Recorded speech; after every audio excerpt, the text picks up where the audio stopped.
Hey folks, I know I'm just an old guy telling stories, but please, leave a like and subscribe before we start. Let's enjoy today's story. Before we dive in though, a little disclaimer. The content in this video is purely for entertainment. The theories and stories are just speculation, not backed by evidence or proof. Viewer discretion is advised. I wasn't looking for anything crazy when I stumbled upon the post. I was bored. Look, that kind of deep internet boredom where you just click things to see where they lead. One click led to another, and soon I was scrolling through a thread on the dark web about abandoned locations. Some were old hospitals, a couple of asylums, but one post stood out. Abandoned amusement park, free entry if you can find it.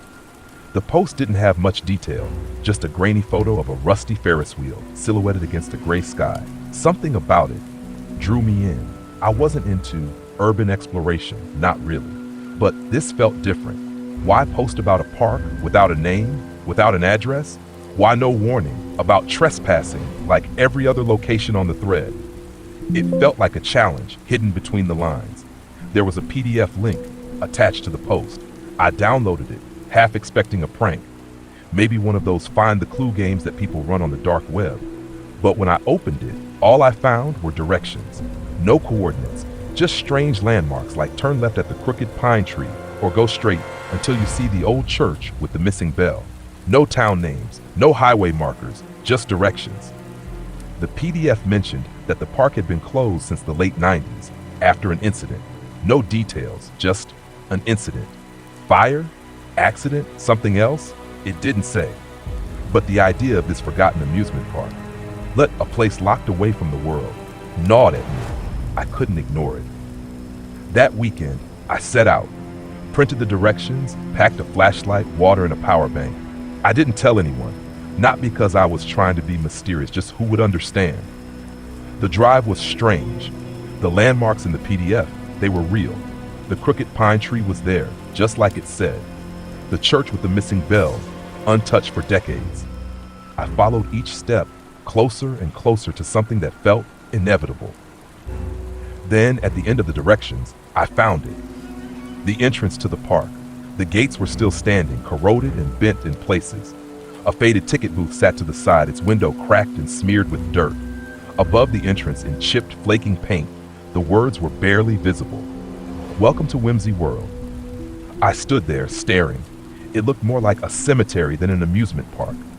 No graffiti, no beer bottles, no footprints, just stillness. The carousel was the first thing I saw inside. Chipped, faded horses, some missing ears or limbs. Their glass eyes reflected the afternoon light in a way that felt almost alive. There was no sound, no birds, no wind, just the creaking metal beneath my feet and the looming shape of the Ferris wheel. As I walked deeper, past the boarded-up booths and rusted food stands, I found the bumper cars, scattered across the asphalt like forgotten toys. One of them was flipped on its side, the cables underneath, strangely clean, no dust, no leaves. It was as if someone had moved them recently. Then I reached the funhouse. The entrance was a massive clown face, its mouth open wide, inviting me in. The paint had peeled, leaving its face in a permanent grimace. I debated going in, and I wish I hadn't. Inside, it was darker than I expected. My flashlight barely cut through the gloom, revealing warped mirrors, rubber floors, the smell of old wood and stale popcorn, and the mirrors. As I passed them, I realized they didn't reflect me properly. In one, I was missing my backpack. In another, my shoes were gone. But in the largest mirror, my reflection was smiling. I wasn't. I stared at it, trying to convince myself it was some trick of the glass. But the longer I looked, the more certain I became that the reflection wasn't me at all. Its smile stretched just a little too wide, as if it was waiting for me to do something. I turned off my flashlight, hoping the darkness would hide the reflection. When I flicked it back on, the mirror was empty. I stumbled out of the funhouse, my heart pounding. Outside, the sun had started to set. Shadows stretched across the park. That's when I heard it, the Ferris wheel creaking, slowly coming to life. The cabins, rotating, empty. I stood there, frozen, watching it complete one slow, agonizing rotation, and then stopped. One of the cabins hung in front of me, its door slightly open. Inside, a plush rabbit with one eye missing, a tag on its ear. "Welcome back." I didn't touch it. I just stared at the rabbit, my stomach twisting into knots I couldn't untangle. I don't know how long I stood there, but eventually I turned and started walking toward the exit. And as I walked away, I could swear I heard the faintest sound behind me, like a music box winding down, playing a lullaby I didn't recognize. The next few days were strangely uneventful. I carried the books with me wherever I went, but I didn't open them again. The folded sheet of paper stayed in my pocket, untouched. It was hard to explain, but I felt like rushing things would only make everything unravel. The strange thing was, life started to feel lighter. It was as if knowing that things were unfolding as they should had lifted some invisible burden. The books weren't a curse or a trap. They were just records, and that meant I could still live my life the way I wanted, no matter what was written in them. Then, one quiet afternoon, something unexpected happened. I got a call from an unknown number. Normally, I'd ignore it, but something told me to pick up this time. "Hello," I answered. A calm voice responded. "The moment you've been waiting for is here. It's time to open the paper." It wasn't Kyle's voice, and it wasn't the man from the diner either. I didn't recognize it at all, but it sounded familiar, like an echo of someone I might have met a long time ago. Before I could ask any questions, the line went dead. I sat there for a moment, holding the phone in my hand. It was a strange feeling, not fear, not excitement, but something in between. This was it, the final piece of the puzzle.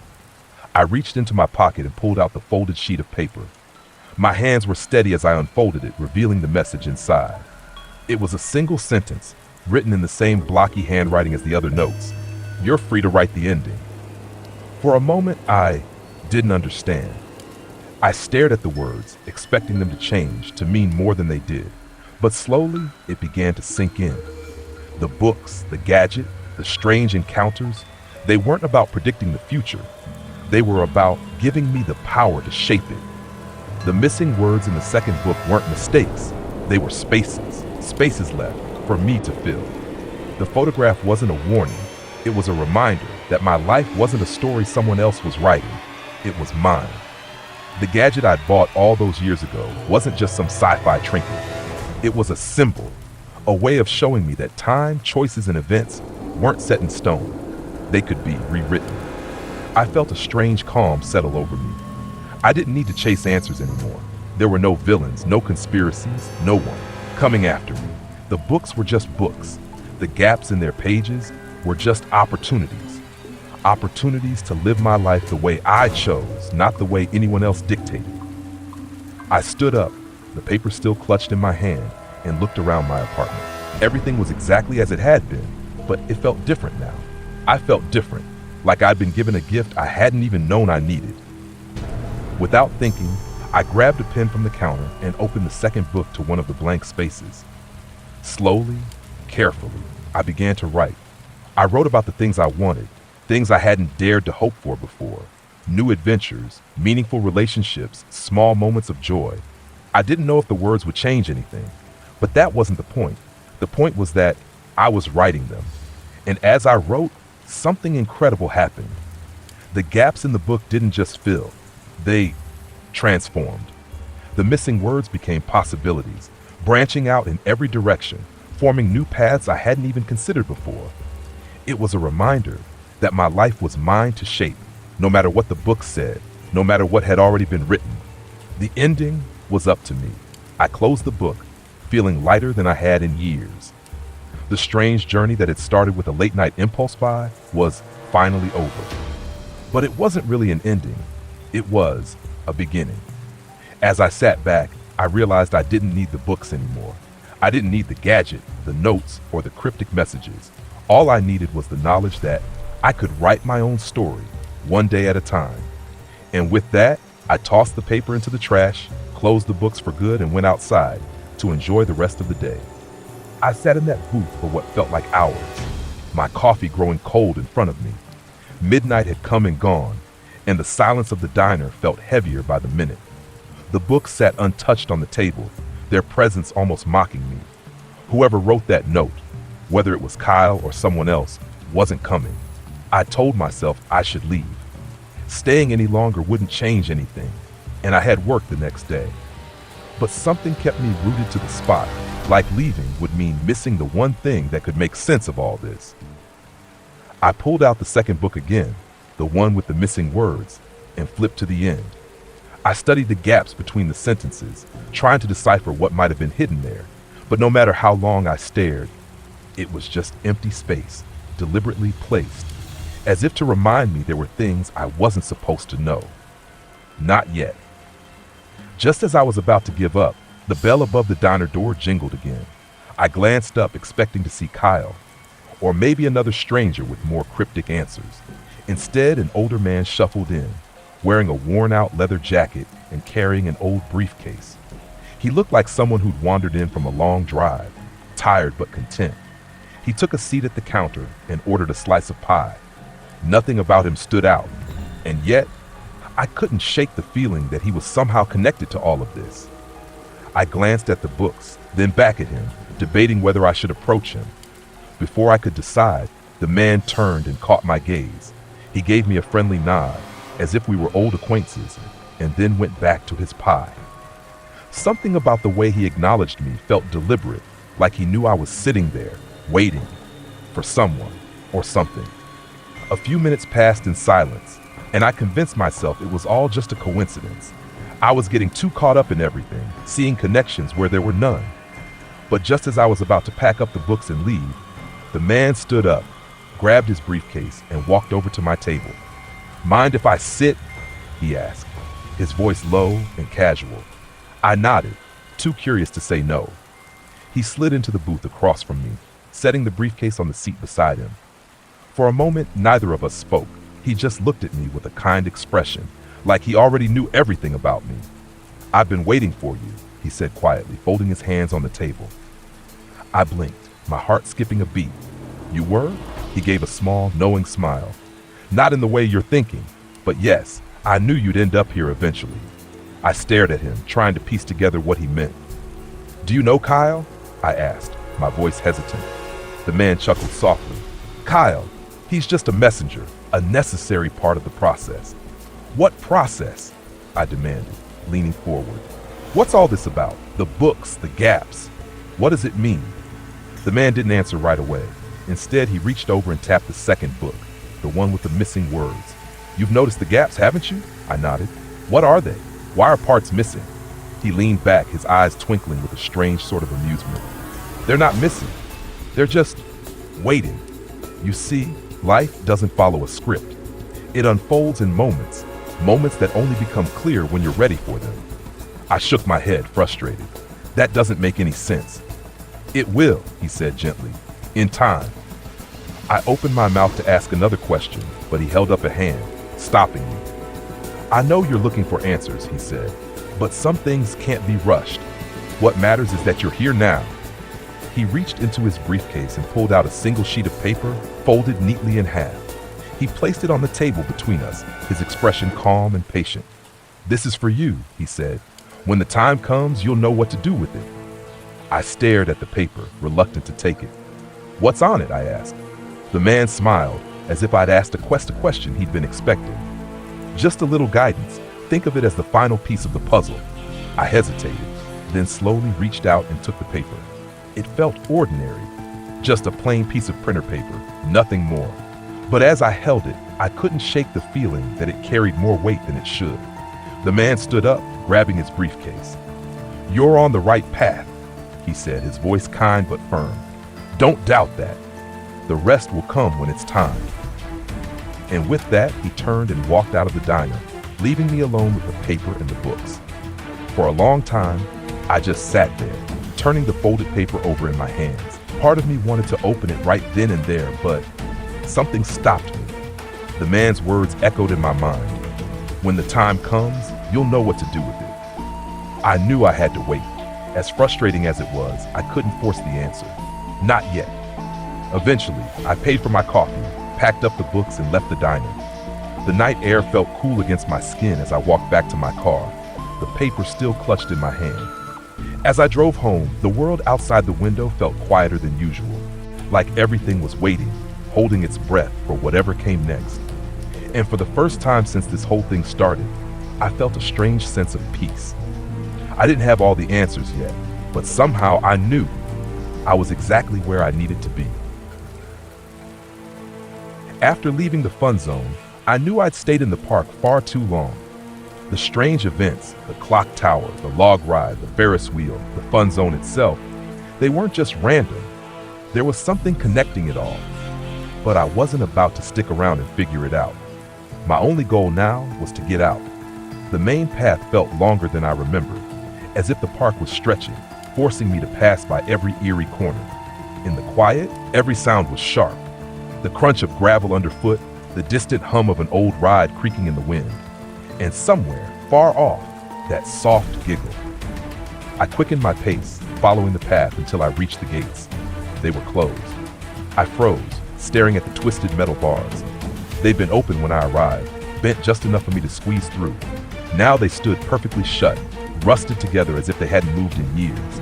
My throat went dry. I grabbed the bars and pulled hard. Nothing. I tried again, but they wouldn't budge as if welded in place. I stood back, my heart racing. Then I noticed a small side gate, hidden behind the ticket booth, cloaked in ivy and broken signage. A narrow opening just wide enough for me to slip through. I hesitated, but knew I didn't have many options. The side gate led me to an area I hadn't explored. A small playground, an old swing set, a seesaw, a wooden jungle gym. The equipment was weathered, sagging, the swing chains rusted to a dull orange. I kept my flashlight low, hoping the path would lead back to the parking lot. But as I passed the playground, one of the swings began to move.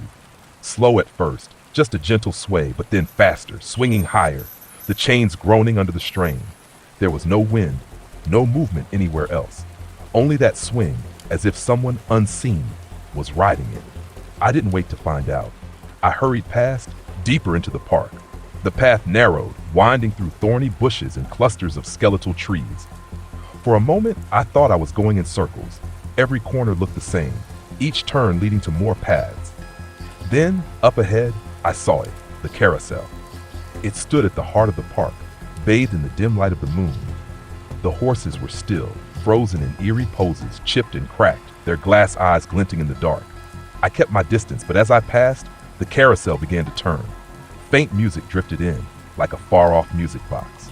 The horses moved slowly, bobbing up and down, the carousel turning as if it had never stopped. Then I saw it, the missing Ferris wheel cabin. It sat on the edge of the carousel, wedged between two horses. I froze.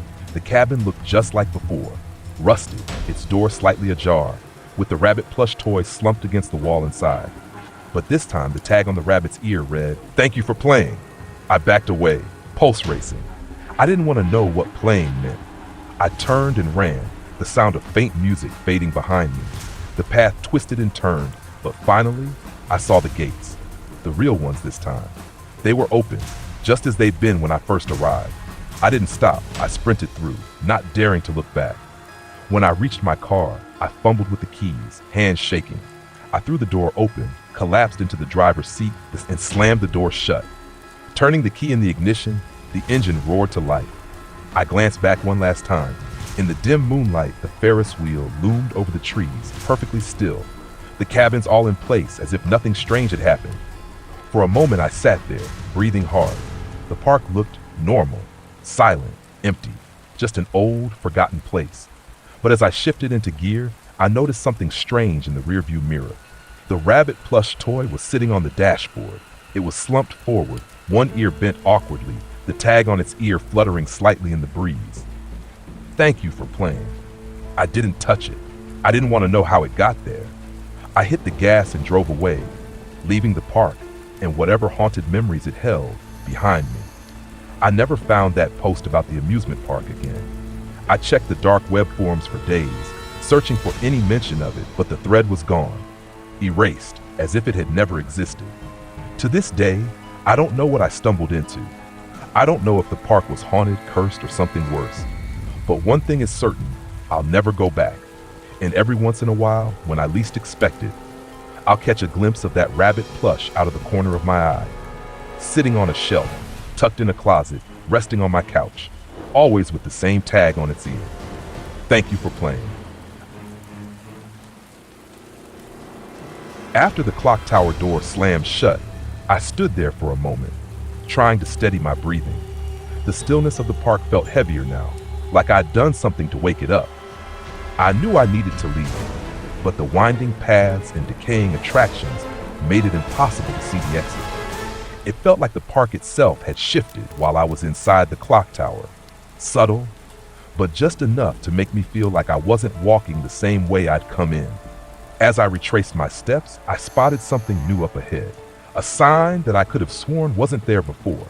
Old and faded, with cartoonish block letters that read "Fun Zone, no adults allowed." Below the sign, an arrow pointed toward a large, dilapidated building shaped like a circus tent. The fabric of the tent had long since rotted away, leaving only the metal framework behind. I hesitated, considering turning back, but something about the sign intrigued me. The entrance was wide open, and a few chipped carnival rides were scattered around inside. A broken teacup ride, a half-collapsed bouncy house, and a large slide that twisted down from the ceiling.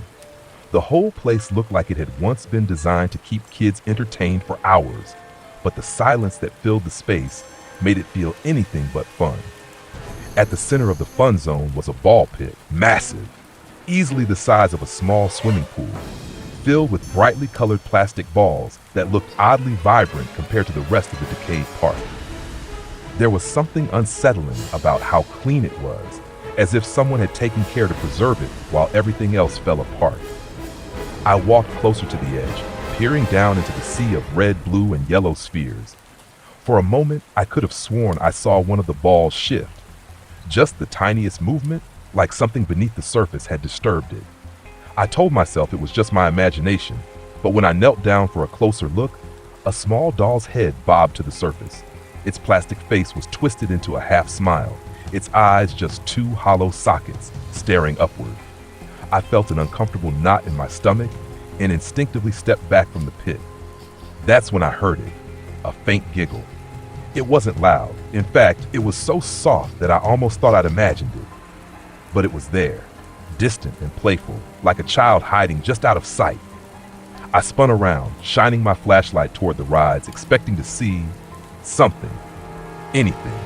But there was no one, just the empty rides, creaking gently as the wind slipped through the gaps in the tent's framework. I took a deep breath and turned back toward the ball pit, hoping the doll head had sunk back beneath the surface. But instead, I saw something worse. The balls were parting, slowly shifting to one side. At first, I thought it was the wind, or maybe the floor beneath the pit was tilted, but the way the balls moved was too deliberate. They rolled aside, as if something was rising to the surface, pushing them out of the way. A single wooden hand emerged from the pit, fingers curled like a puppet's. It was small, like a child's hand, but crudely carved with deep cracks running through the wood. The hand twitched once, then stilled, half submerged in the plastic balls. I stood there, frozen, trying to process what I was seeing. Then, just as quickly as it had appeared, the hand sank back beneath the surface, the balls rolling back into place as if nothing had happened. The giggling returned, this time closer. It was followed by the sound of something soft hitting the floor, like tiny footsteps running across the rubber mat. I whipped around, shining my flashlight toward the sound, but the beam only caught the twisted remains of the bouncy house, sagging under its own weight. The giggling stopped as suddenly as it had started, leaving me in silence once again. I backed away from the ball pit, my heart pounding in my chest. Whatever had just happened, I wanted no part of it. I turned toward the exit of the fun zone, ready to leave the strange room behind. But before I could take more than a few steps, one of the rides came to life. The teacup ride jerked forward with a rusty groan, the remaining teacups spinning slowly on their base. They wobbled awkwardly, as if the machinery hadn't been used in years, but they kept turning, round and round, faster and faster. Then, just as suddenly as it had started, the ride stopped. The cups froze mid-spin, tilting slightly to one side. One of the cups faced me directly, and inside, I saw something that made my skin crawl. A pair of shoes. The same small shoes I'd seen in the clock tower, neatly placed at the bottom of the teacup. This time, however, they weren't empty. They were filled with water, clear, still water that didn't spill despite the angle of the teacup. I stared at the shoes, unable to move. It felt like the park was playing some kind of game with me, one I didn't understand, but one I knew I couldn't win. The giggling returned, soft and distant, as if it was coming from everywhere at once. It was followed by a faint whisper, just barely audible. "It's your turn." I didn't wait to find out what that meant. I turned and ran toward the exit of the fun zone, my footsteps echoing against the walls. The moment I crossed the threshold, the air felt lighter, like I'd stepped out of a dream and back into reality. I looked back once, half expecting to see something following me, but the fun zone stood empty, silent, as if nothing had happened. The teacup ride was still, the ball pit untouched. I didn't stick around to see if anything else would happen. I knew one thing for certain: I wasn't going back in there. I made it back to the main path, my mind swirling with everything I had seen so far. The Ferris wheel, the animatronics, the boat ride. None of it made sense.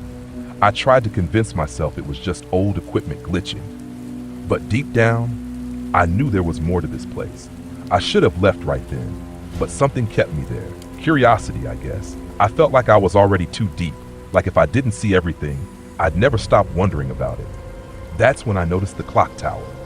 It was tucked away in a corner of the park, hidden behind a row of broken carnival games. The tower wasn't as tall as I expected, but it stood out, weathered, leaning slightly to the side, with a large cracked clock face at the top. The hands of the clock were stuck at 3:13, frozen in place.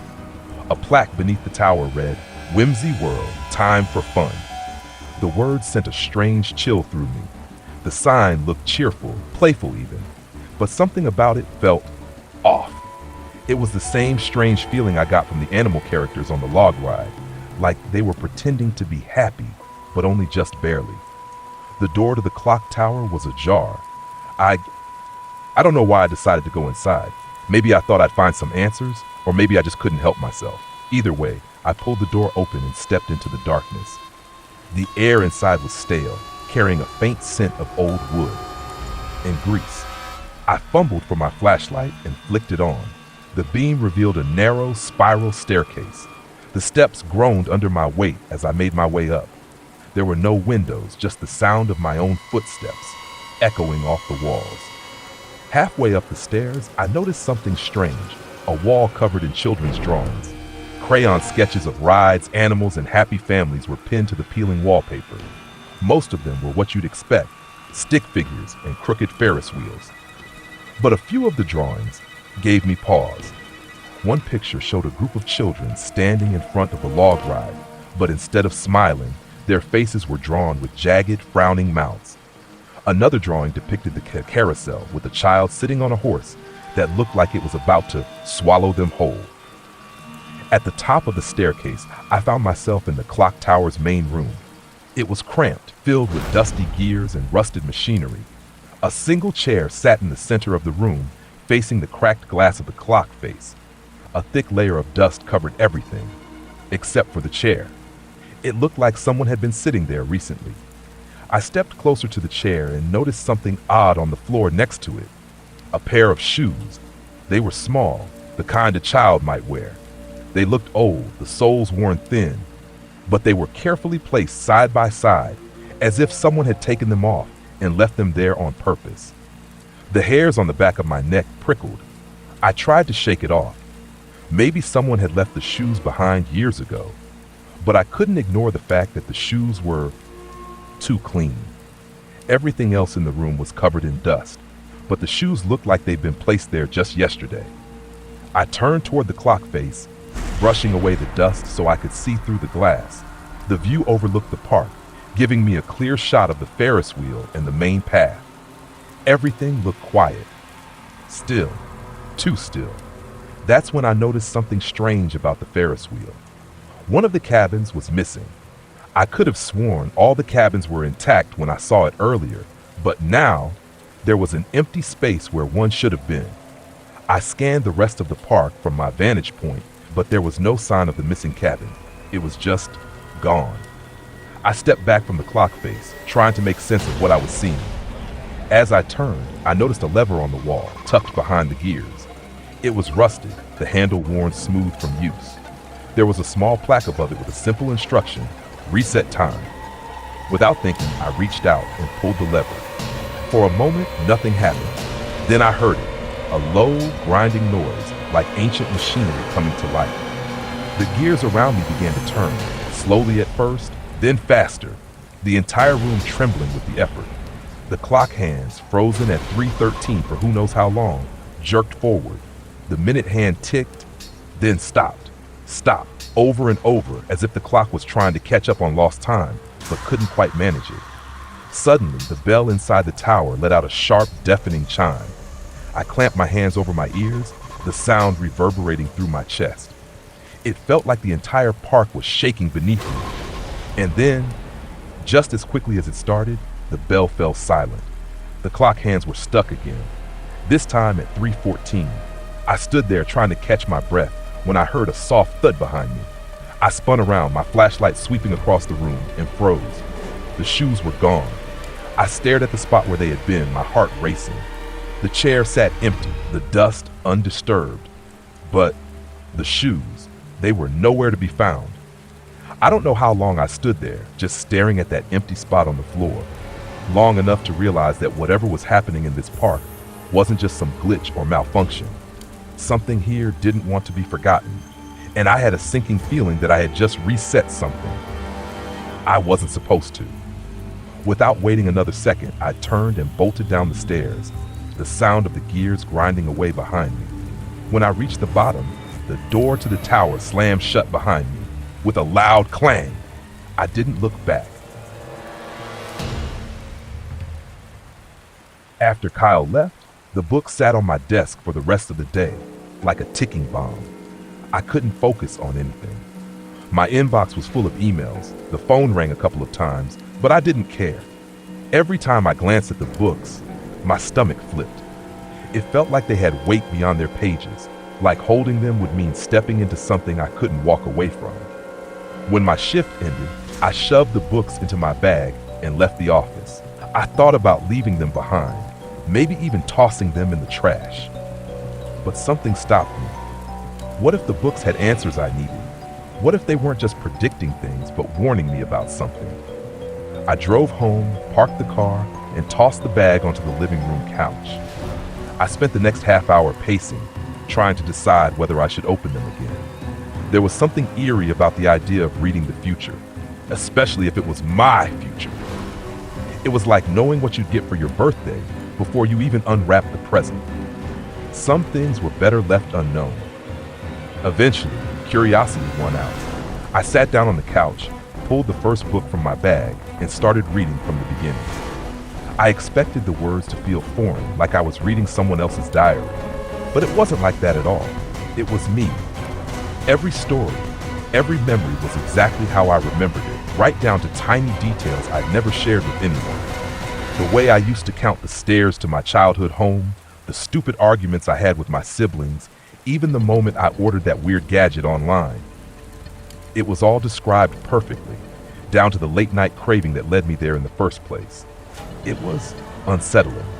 The deeper I read, the more I felt like I was looking at my own mind on paper. But there was one thing that stuck out. Some events had tiny variations, little things that I didn't remember happening exactly the way they were written. At first, I chalked it up to faulty memory, but the more I read, the more deliberate these changes seemed. Conversations that didn't feel quite right, decisions I didn't think I would have made. It was subtle, but it gave me this strange, uneasy feeling, like the book was showing me an alternate version of my life. Then I flipped to the pages about the present day. There was an entry dated just last week, a casual mention of me spilling coffee on my desk and cursing under my breath. I remembered that morning. It had felt so trivial, but there it was, recorded in exact detail. The next entry described my conversation with the receptionist earlier today, right down to the moment Kyle walked in. And then I hit something new, an entry about tomorrow. I held my breath as I read. Tomorrow, he will wake up to find the device missing from the closet. A package will arrive in the mail. No sender, no return address. Inside, he will find a single piece of paper with 2 words written on it. Check inside. I closed the book abruptly, my hands sweaty. What did that mean? Was the device, the gadget, really gone? I hadn't touched it for years. Why would it suddenly disappear? I tried to ignore the strange knot forming in my gut and made my way to the closet. I rummaged through old boxes, pushing aside jackets and unused electronics until I found the small shoebox where I'd stashed the gadget. It wasn't there. The gadget was gone. For a moment, I stood frozen, staring at the empty spot. How could it have disappeared? I lived alone. No one else had access to my apartment. I tried to rationalize it. Maybe I misplaced it years ago, or maybe I lent it to someone and forgot. But deep down, I knew that wasn't the case. That gadget hadn't moved since the day I shoved it into the box. I spent the rest of the night tossing and turning in bed, checking the front door lock twice, just to be sure. Even though no one was coming after me, I wasn't being watched. There were no strange figures lurking outside my windows or creepy phone calls in the middle of the night. Still, I couldn't shake the feeling that something weird was happening. When morning finally came, I dragged myself out of bed and brewed a pot of coffee. I sat at the kitchen table, waiting for the package the book promised would arrive. I wasn't sure whether to feel excited or afraid, but I knew I needed to see what was inside. Sure enough, around 10:30 a.m., there was a knock at the door. When I opened it, there was no one there, just a small brown box sitting on my welcome mat.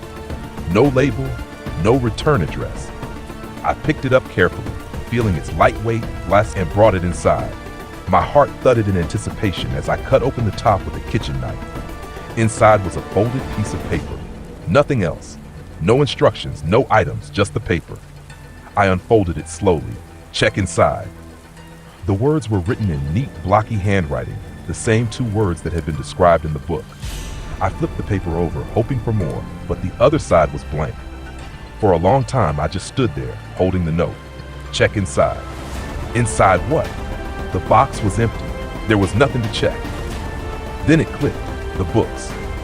I ran back to the living room, grabbed the 3 books, and started flipping through them frantically, looking for anything I might have missed. At first, nothing stood out. Just page after page of my life laid bare in ink. But then in the second book, I noticed something strange. A handful of pages near the end felt thicker than the others. I ran my fingers along the edge until I found the source, a hidden seam running down the middle of a page. It was a pocket. I carefully peeled the 2 pages apart, revealing a thin compartment between them. Inside was a folded photograph. I pulled it out and stared at it. It was a picture of me. Not just any picture, one I had never taken, in a place I didn't recognize. In the photo, I was sitting at a diner booth, wearing clothes I didn't own, holding that same sci-fi gadget in my hand. The expression on my face was one of complete confusion, like I had no idea how I'd ended up there. The background of the photo made my stomach churn. Outside the diner window, the sky was a strange deep red, as if it was either sunrise or sunset, but something about it looked off. I never imagined a random night of browsing the internet could lead to something so strange. It was 8 years ago, and I was up way too late, scrolling through the weird corners of the dark web. I wasn't looking for anything illegal, just something unusual. You know those moments where curiosity grabs you, and before you know it, you're clicking on pages that feel like they shouldn't exist? Yeah, that kind of night. At some point, I stumbled upon a listing for a gadget. It looked like it had been pulled straight from a sci-fi movie. It wasn't very big, maybe the size of a deck of cards, with glowing blue lines running along its sleek black surface. No description, no manual, no brand, just a name, Temporal Interface Prototype. I didn't know what it was, but it looked cool. It was cheap too, which surprised me. The listing said it was priced to move, whatever that meant. I was intrigued, and before I could think too hard about it, I sent a few $100 worth of Bitcoin to the seller. The transfer went through, and I remember feeling smug about using crypto. Anonymous, I thought. I knew the internet was crawling with scams, but for some reason, this one felt different. I wasn't worried. A week later, a small unmarked package arrived at my doorstep. Inside was the gadget along with a folded sheet of paper with the words, "Do not lose." That was it.